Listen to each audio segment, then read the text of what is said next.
Princesses Beatrice and Eugenie must weigh up how to stay visible after Andrew downfall, with Princesses Beatrice and Eugenie reportedly struggling with the aftermath of their parents' recent scandals in connection to Jeffrey Epstein. They are trying to find the perfect balance of showing up for the firm, while retreating from public life elsewhere. Princesses Beatrice and Eugenie must weigh up how to stay visible within the royal family, while also taking a step back from public events, according to a royal expert.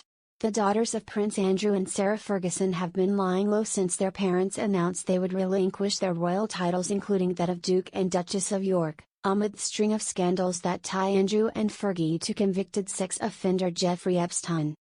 They have also long stood by their father, even in the wake of Virginia Giuffre's posthumous memoir being released, in which she reiterated claims she was trafficked to the prince by Epstein.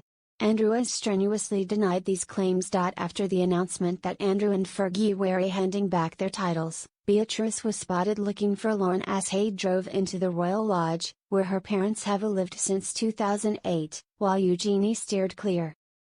In the hours after the announcement was shared, Beatrice and Eugenie cancelled their scheduled appearance at the British Museum's inaugural Pink Ball, which was aiming to mirror the famous Met Gala event in New York, to not draw attention to their parents' plight.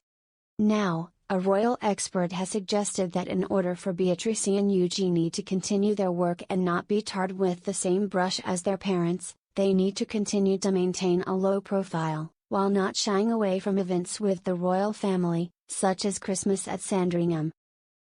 Richard Fitzwilliams told GB News, "It's entirely significant from a public relations point of view.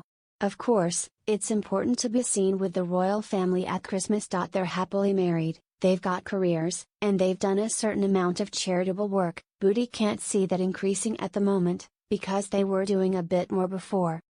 They've got to handle things.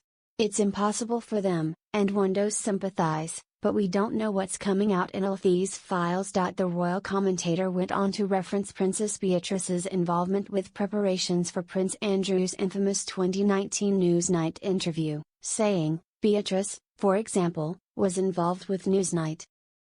It is very difficult.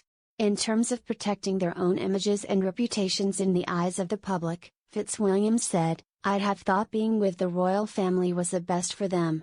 What King Charles decides to do, and whether he invites them, I don't know. They might decide to quietly be with their husbands' families. If they spend it with, or were known to spend it with, the Yorks, people would draw their own conclusions." Royal expert Jenny Bond echoed the sentiment, telling the Mirror that the princesses would face a huge test of loyalty as they make their plans for where to spend the festive season. She said, "Beatrice and Eugenie must be so conflicted. The king has made it clear that they are still welcome at family events such as Christmas. Charles and William have always been fond of them and don't want to see them suffer. But the girls obviously love their parents, and it must be hard to witness the onslaught and public humiliation of both of them. It seems they are already trying to keep a low profile, and I don't blame them. I have never thought that they were going to be given official roles as working royals, but I think this latest crisis has finally closed the door on that possibility."